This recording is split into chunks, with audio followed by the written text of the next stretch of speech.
Yeah, Weege Show. This is our palatial estate. This is where we do our television. Yep, they're preparing stuff for tomorrow's show. Every rider is saying to themselves, I'm so pumped to get to High Point to go east. I want ruts. I want tacky soft soil. I live and ride and train in Florida. Get me out of the hard pack. And oh, how times have changed, because we're joined by none other. Yeah, Brock Glover is going to be on the show with us again tomorrow. And you remember a time when you and all your neighbors, the top 10 in the series was just like your neighbors, bro. Southern California, you guys probably didn't mind racing Carlsbad and Saddleback in the hard pack.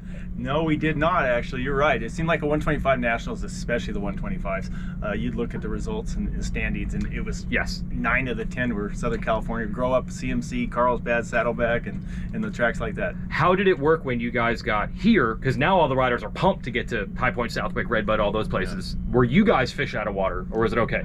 You know, High Point is actually one of my favorite tracks ever in my history. Yeah. And because I look at this track as a bit hard packed, to be honest with you. On a 1 to 10 scale, if Carlsbad's the 10 concrete track of heck, I say this is about a 7 or an 8. Only when the skies open up and it rains does it turn into mud. Luckily for me in my life, that only happened to me at the very end of one moto, and I never really had to do a full mud race. You never had a full one of these legendary? No, one time I just pulled off the track. It just started raining pretty good. By the time I got to the truck, they'd started one of the other races, either 125 or 250, and it was, you could barely get out of the pits an hour later. Okay, but the race was okay. Yes. It's funny how it's changed. Just talk to me about the Saddleback Carlsbad. Okay, so the guys are saying Pala and Hangtown, I gotta get out of the hard pack. Talk about that hard pack. Well, the track, I don't even see those tracks as that hard pack. That's what I'm saying. Like, concrete. Compare it. Carlsbad turned into concrete. Thank you. You know what? Like the Glen Helen track, working at Dunlop, a lot of the riders, they'll run, or even they'll run in the races sometimes, but definitely in qualifying, they'll run a scoop or a paddle tire there. So you're not running those tires on hard pack conditions. No, I'm saying they have come a long way. Do you also then think that the gap between a West Coast race then and West Coast race now, they've kind of come closer together?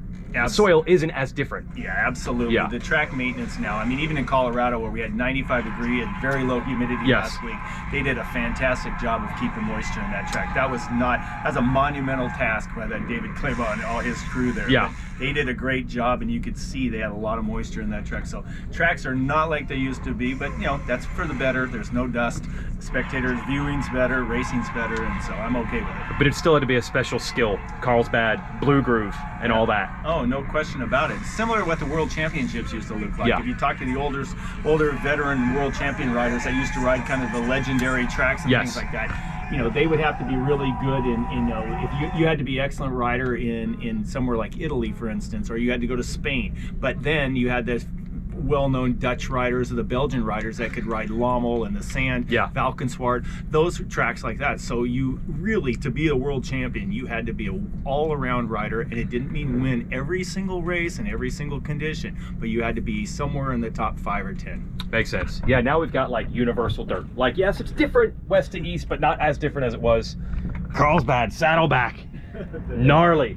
All right, we'll be right back. We got a little meetings we got to do, but I got to shoot this show. Now, I already shot it earlier, but my audio messed up again. Thanks, Brock. We'll be back. And let's talk about High Point, or as Tim Cotter of MX Sports Pro Racing says, the country club of motocross. So let's get a look at the country club. And this Weege Show brought to you by the all-new Honda CRF 250R, still undefeated in the 2022 Lucas Oil Pro Motocross Championship races, and it's done courtesy of Jet Lawrence, who has won all 3. But it's a little misleading. Jet has been good, but he has not been the best necessarily. He's just been more consistent at the last 2 rounds. He blew everybody away at Fox Raceway, no doubt about it. But a couple of guys to talk about, like Michael Mosiman, dude, flying at the last couple of races. I got to come back to you. I just want to show this. Look at this awesome atmosphere. Michael Mosiman flying, Levi Kitchener win. You know, Hunter's good. Love it.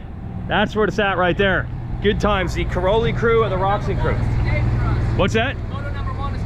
Oh, this is it. Yeah, well, they're giving you an idea what the soil is like, and they can tip you off for tomorrow. Tire selection, gearing. He's playing with a 94. Yeah, he has a chase bike. He's gonna play with a Caroli bike, and he's gonna play with a Roxon bike. You gotta respect that. Best buds right here. The Roxon family and the Caroli family. That is awesome. That is a cool atmosphere we get on these Fridays. It's super relaxed. A couple riders still at motorhomes. I don't think the motorhome thing is quite as big as it used to be, but it takes a big load off when these riders are just able to like hang out here and you know, try to ease the stress of what is a very stressful existence. Yeah, so my audio messed up on that. I had to find another expert on Carlsbad, this guy Brock Glover, who knows the track well. Who? Yeah, exactly. You came all the way from Ohio and you'd race Carlsbad. What was that experience like as an East Coast guy going to West back in the day?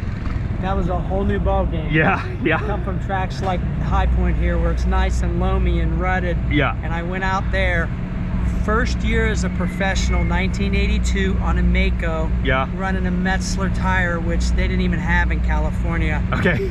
So didn't work that good on hard pack tracks, and that is the hardest pack track I've ever ridden on. Sure. Like the concrete, hard as can be, blue groove, like you skate everywhere out there on that track. Or you did. Did you skate like on your body a little bit too? Yeah, I skated down the Carlsbad downhill, and Yes. I learned real quick. You better give that thing some respect. And luckily, I only got a little road rash. Yeah. But I learned the hard way. Okay. East to West, it was a lot different back then. That's Tom Carson. See, we got you in. High Point. This is it. The This is your Country style. Club of motocross. See, they know. They know it's We all know. it's Country Club Motocross. Love it. What's up, Feld gang? Monster Energy Supercross representing here. Thanks, Tom. It's the Weege Show here. Yeah, that's the difference. All the riders. Oh, hey, I told you I'd run into you, Sam. All the riders are saying, you know, just get me east. Things will be different. The difference between east and west is not nearly as big of a chasm as it used to be. They know how to prep these tracks, even when, even as Glover said, even the harder tracks, technically California, Colorado, they're not as hard as they used to be back then. So, will any of the results change now that we're all the way east and now that we're in Pennsylvania? I feel like by the time you get to round 4, things kind of are what they are. Maybe, maybe not. But there's a couple guys, obviously, that don't want it to change, like these guys. They won last week. And if you're Chase Sexton or your points lead, that's good. The points lead, by the way, got affected by 1 point because Sexton and Roxton were penalized 1 point for jumping when a wheels on the ground light was on. But the Hondas are still 1-2 in the series. Jason Anderson, you figure, is going to bounce back big this weekend and be very good. And certainly you can't count out Eli Tomac, who has been good. Oh, what an army. Very excited. It's a home race for you. That's Sean, PR for Supercross. Now he gets to just be a chill guy instead of being stressed to the max on like an 18-hour day at a Supercross, where he's the public relations manager and has to deal with media guys like me. Cool to see the Supercross people here hanging out for the weekend. Anyway, obviously Eli Tomac, a victory seems en route for him. Those 4 guys are established. Everybody else is trying to come back and be a little better. Shane McElrath, he told me, this is hilarious, McElrath said he came back after the moto last weekend and his mechanic's like, dude, you did it, you did awesome. And McElrath's like, what, I got 10th or something? And mechanic's like, no, you got 5th. He had no idea. He got 5th in the second moto last week. And you got the Red Bull KTM crew, you know, Ryan Dungey, you know he wants to do better, and Tony Caroli wants to do better as well, although this could be it for a little while for Caroli. As we've learned, he is on an ambassador deal, he's not on a racing deal, and I don't think he wants 12 races in his calendar necessarily, but I'm kind of confused. I think everybody wants Caroli to at least race Redbud to experience that atmosphere.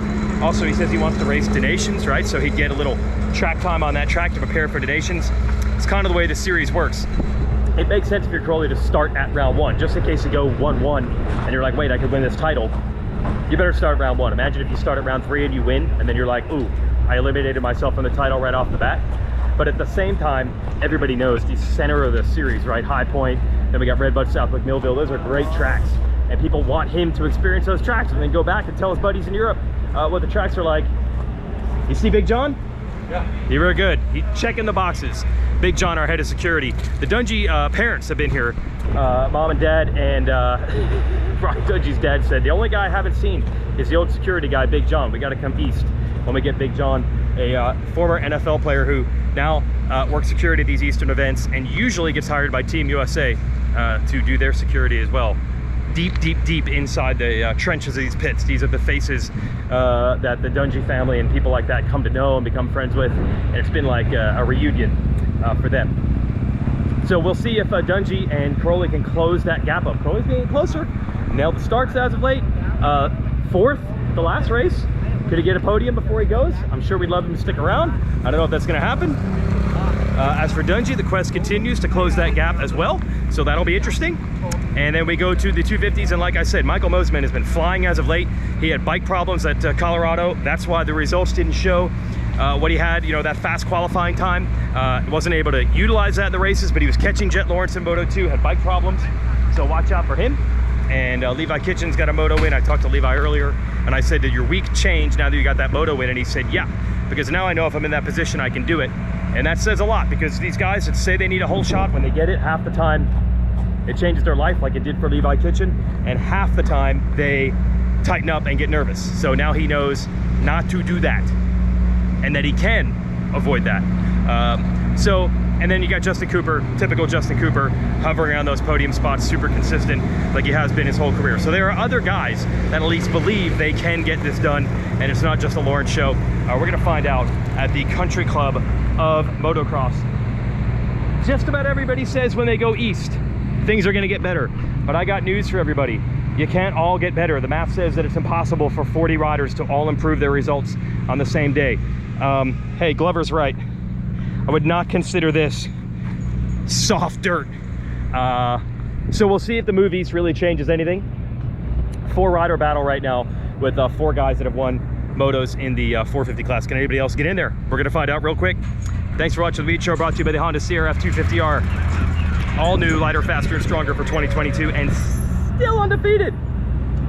Will that continue to round 4? We'll see.